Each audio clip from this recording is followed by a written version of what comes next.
Hi everyone, Dawn Phoenix here, transformational healer and moderator on the Conscious Leadership Network.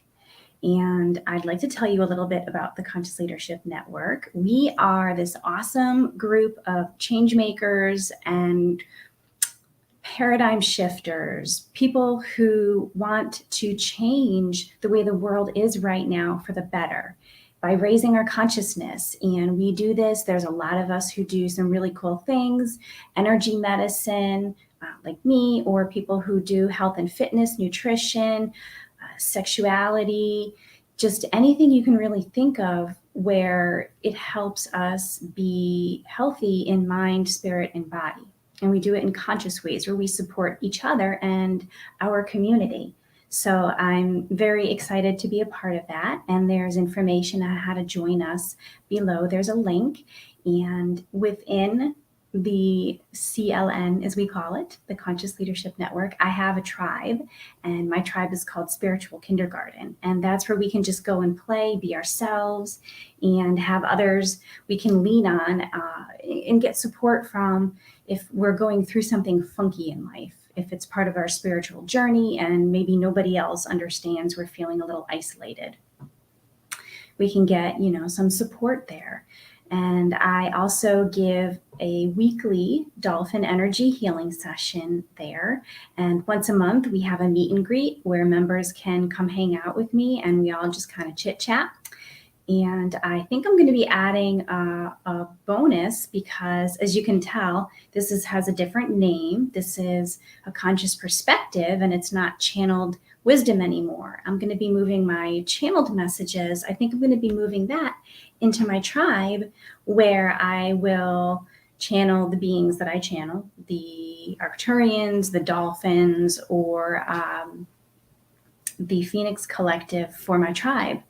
And they can ask questions of the beings I channel. So I think I'm going to add that to my tribe. Today, I wanted to try something different and interact with you guys if you have questions, or if anyone, wants to type in a question on different topics.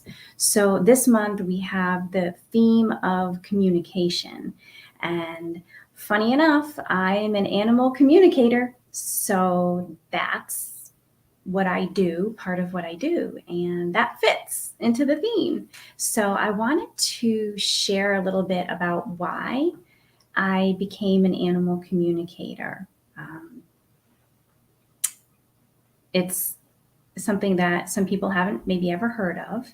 So I'll just give a really brief overview. So animal communication is literally, it's telepathy, and telepathy literally means the information that's given over a distance. That's all it means. It's basically the same definition as making a long distance phone call, except we don't need the phone because we have our telepathic thought processes,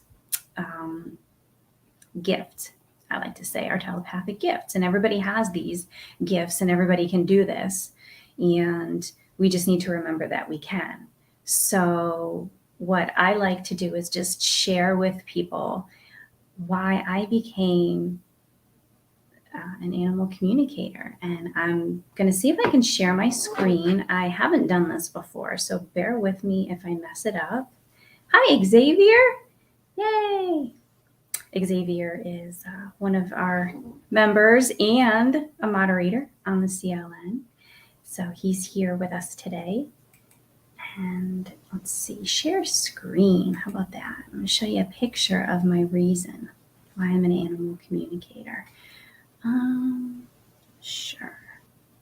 Let's do entire screen. Bear with me here. Nope. Okay. Forget it. Tech. I'll figure it out one day. All right, let me let's see, stop screen share. I'll just tell you about her. So it was just a picture of my dog that I had about 15 years ago. Her name was Sweetie, and she was the literally sweetest dog I'd ever met. Cute little 15-pound Schnauzer Lhasa mix.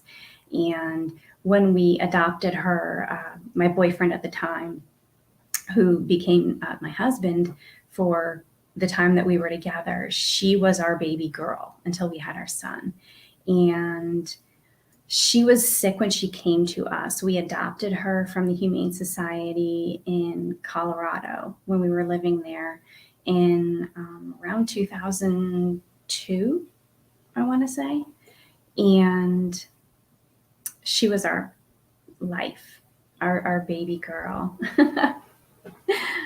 And she came to us sick, and we didn't know exactly how sick she was. She spent her life on and off different medications, and over the course of her lifetime, we probably pumped about $15,000 into her because of all these medical issues that she had, and we tried to give her the best life we could. So fast forward about 7 years, 8 years, I have to do math, 8 years. She was 11 years old. And Bruce, who was then my husband, is at work, and my son's in the living room. He's like 3 years old, and I'm in the kitchen, and this poor baby girl who has been having issues holding her pee and not going to the bathroom at night all over the place, and is just obviously uncomfortable and in pain and has been for weeks. I'm holding her as I'm sitting on the kitchen floor, and she is literally howling in pain, and my heart is breaking. I mean, this is my baby here. And I called Bruce at work and I said, look, you need to come home, or we need to do this tonight, but we need to stop her suffering because I can't do this anymore. She needs some relief. So we actually ended up spending the evening with her the whole night and just loving on her, and then took her to the vet the next day, had her euthanized, and I have her ashes.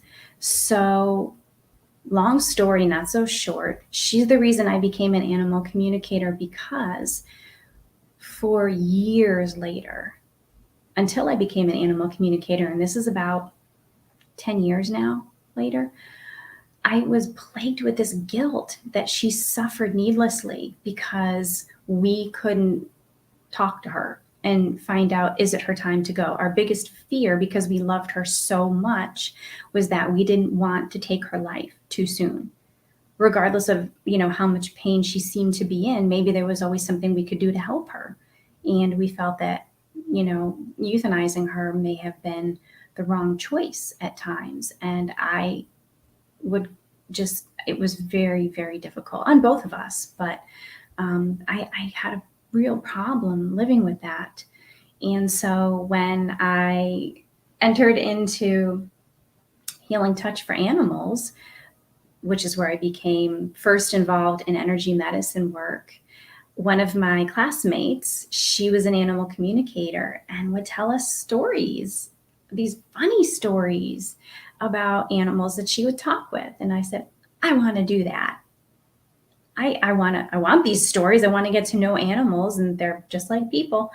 Not just, but they have personalities and everything the way that people do. And I said, can you talk to animals who have crossed over? And she said, absolutely, of course. And she told us some stories about animals that had crossed over. For instance, she was driving on the road and saw an animal. It was a rabbit dead on the side of the road. And as she's driving by, she said, oh gosh, I'm so sorry. And all of a sudden, the rabbit just pops in her head and said, oh, it's okay. I was just hopping across the road and bam, that was it. And she's like, oh my God, I'm so sorry. And he said, it's okay. He said, I was going to visit my girlfriend across the road, but she was stepping out on me anyway. And so I'm like, what? So, dead rabbit, funny story. I was like, all right, you can talk to animals who have crossed over. I want to learn this. So I did. It was from an animal communicator in Denver who is an attorney by day. And on the weekends, she teaches out of her house. And so I went there. This was obviously pre-COVID. This was in about 2015, I want to say. And I went there and I did all 3 levels of her course. And when I was in the second level, which is animal mediumship, where you speak to animals who have crossed over, I couldn't personally do it yet, but we would practice with each other's animals, and my classmates practiced with Sweetie, and each of them spoke with her. And I can't tell you how amazing it was to hear from her. And she said, I wanted her to know that I was so sorry, that we had waited so long. And she said, there's nothing to forgive, which floored me. She said, you did the best you could under the circumstances. And I'm grateful for the life I had with you. And it was so, even obviously now it affects me to have that relief of 10 years of guilt for one of the beings I've loved the most on this planet to forgive me. And my classmates didn't know anything about her. I just said, oh, here's a picture of her. Her name is Sweetie. She's crossed over. Boom, just ask her, about me. And so it was really amazing. So I became an animal communicator because that moment changed my life. That guilt and that pain that I had been carrying around with me, eating away at my tender heart, literally evaporated just like that in that moment. Once I knew that she had forgiven me and that she is never upset. There was nothing to forgive, she said. So I didn't ever want anybody that I could help to go through something like that, all that guilt and pain. So I wanted to share my gift with my clients, because a lot of the time when people hire an animal communicator, it's to find out if it is the appropriate time for their animal, or is it too soon? Or in my case, is it too late? Is it something need to be done, right now? So that's why I did it, was because I didn't want anyone else to go through what I went through. And it also came in handy as an animal, a healing touch for animals practitioner.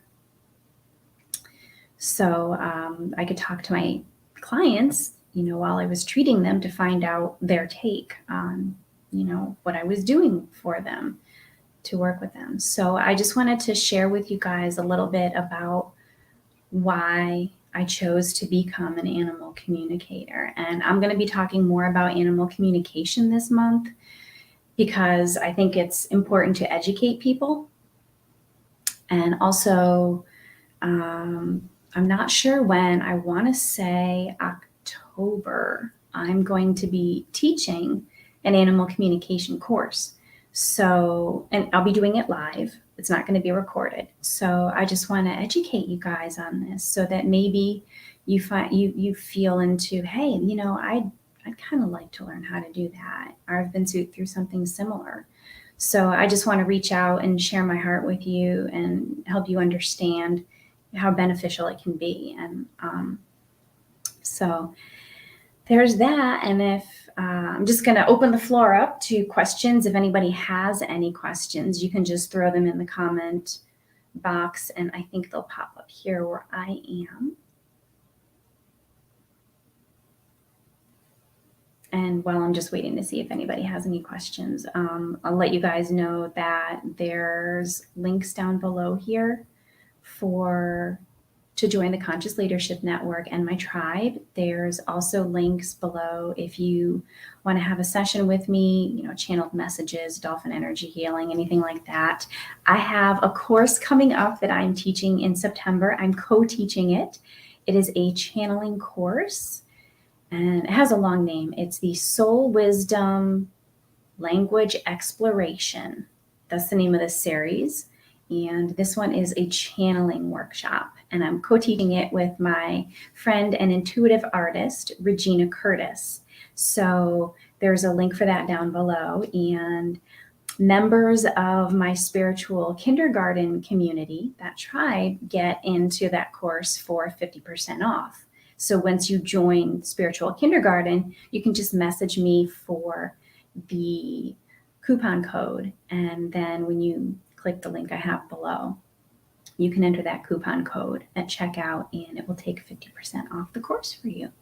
So it doesn't look like anyone has any questions. So I'm going to boogie and call it a day for now. And matter of fact, I have my meet and greet with my tribe in about 45 minutes. So I thank you guys for being here with me today. And if you do have any questions, just, post a comment and I'll get back to you as soon as I can. Thank you so much for joining me here today. And I am wishing you much love and much light and many blessings. I'll see you next week for some more conscious perspective. Bye. Take care.